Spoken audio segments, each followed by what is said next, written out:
In this video, you're going to learn 3 benefits of long-term set list planning. Planning your set lists out far in advance. Coming up.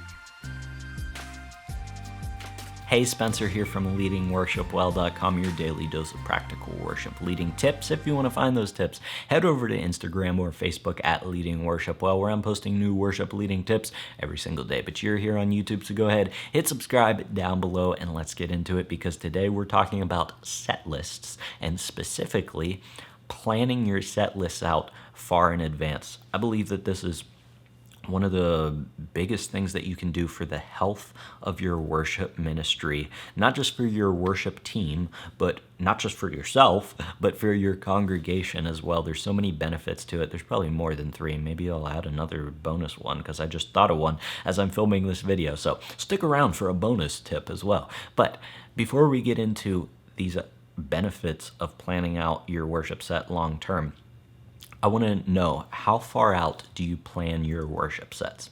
Are you like a quarterly worship set planner, and you've got these things planned out pretty far in advance? Or are you like the week before? Or are you like the night before?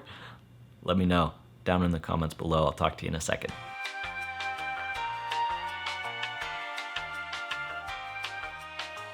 Thanks for leaving your answer down below. Let's talk about why you should be planning your worship set lists out with a long-term mindset. All right, this first benefit is just for you as the worship leader. It's for your sanity, and it's this: batching saves time. When you batch your tasks, whatever they are, together, and you do similar things together whenever you're doing the same task, that's like a repetitive task, such as planning worship set lists, then it saves you time, because there's something that happens whenever you have to get in and out of this mindset of whatever you're doing over and over and over again. And you gotta, specifically for set list planning, you gotta get in that mindset of, okay, how is God speaking to my church? What is my pastor preaching on? Maybe you gotta pull up your song repertoire list and look at that, and then you're like typing it into Planning Center or wherever you do it. And doing that takes time to set those things up and get in that mind space. So instead of taking 15-20 minutes to get into that mind space and setting things up, and you do that once, instead of just doing that once, what if you got in that mindset of set list planning, and then you planned not just one, but maybe you plan like a whole month. Maybe you plan out 4 set lists for the next 4 Sundays, and you pick songs.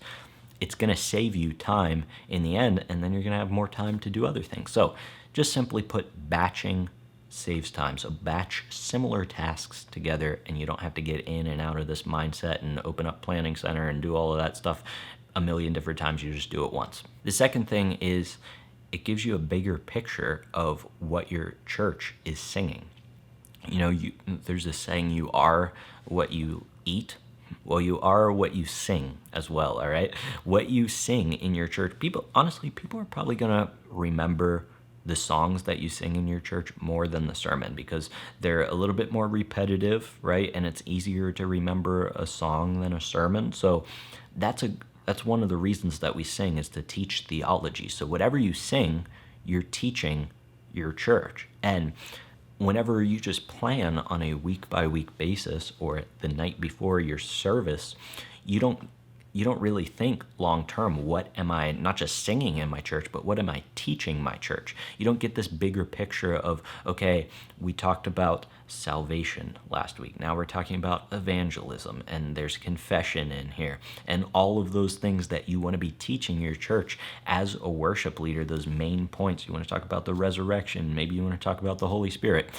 Fill in the blank here with whatever you want to teach your church. If you're just planning on a week-by-week basis, you're not thinking long-term, what is my church learning about? But whenever you take time to sit down and you see not just one set list planned out for a Sunday, but you see 4 set lists, or maybe 8 set lists, and you start to see holes in your theology of what you want to teach your church that maybe you didn't see before, and you're like, wait a second, like we never talked about confession. and we're not going to talk about it for 8 weeks. Like, that's an important part of what we do. Or like, we aren't talking about evangelism. We aren't singing about going out and living out what we just learned in church. We're not going to talk about that for 8 weeks. Like, we need to figure that out so you get this bigger picture of what you're teaching your church. So that's a huge benefit of seeing this big picture of what you're actually teaching your church on Sundays. Number 3, it gives you more time to let your ideas marinate. I like to plan worship sets like a crock pot and not a microwave. So whenever you have a crock pot, like, you could cook a piece of chicken in the microwave, right? And it might take, I don't know how long it takes to microwave a piece of chicken. It'd probably be disgusting. And so will your worship sets if you plan them the night before and do them in the microwave. Sorry, I had to say that. I don't know how long it takes to microwave a piece of chicken. It's probably disgusting. Maybe, let's say it takes 10 minutes. All right, so you could do it 10 minutes and it'd be edible and you could eat it, and maybe you'd throw up a little bit in your mouth when you ate it because it's a microwaved piece of chicken, but you'd at least be able to swallow it.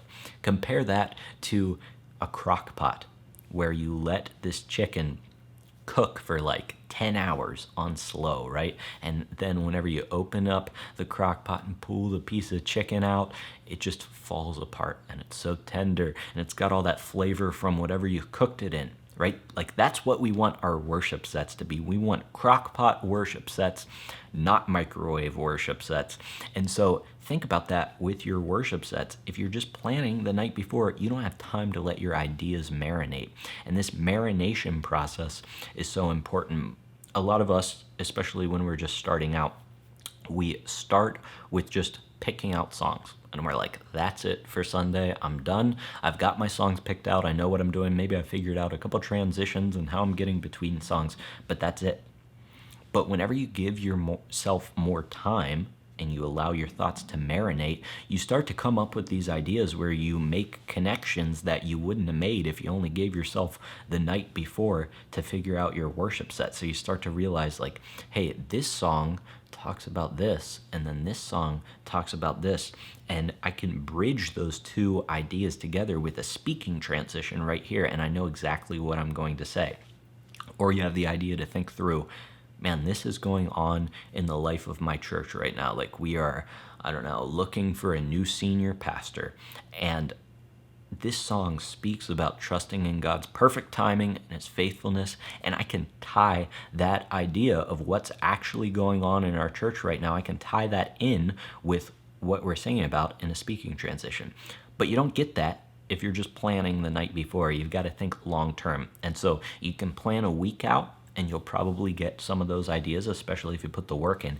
But if you plan a month out, like, you've got 3 or 4 weeks to think about these things, and it's not even necessarily like a conscious thought process. It's not like you make the decision to sit down and you say, okay, like, I'm going to think about these ideas that I need to let marinate for 2 weeks from now. No, like, you've got the set list that you planned in the back of your mind then, and you're thinking about it whenever you're not even consciously thinking about it, and your brain is making connections. Hey, we're singing, I don't know, What a Beautiful Name on Sunday, and I read this in my daily devotionals this week, and we aren't singing What a Beautiful Name for 2 weeks, but I'm making the connection, and I can incorporate what I just thought about here into my set list and whenever I'm leading worship next week. You know, all of these things happen when you give yourself time to let your ideas marinate. So plan your set list out in advance, and it'll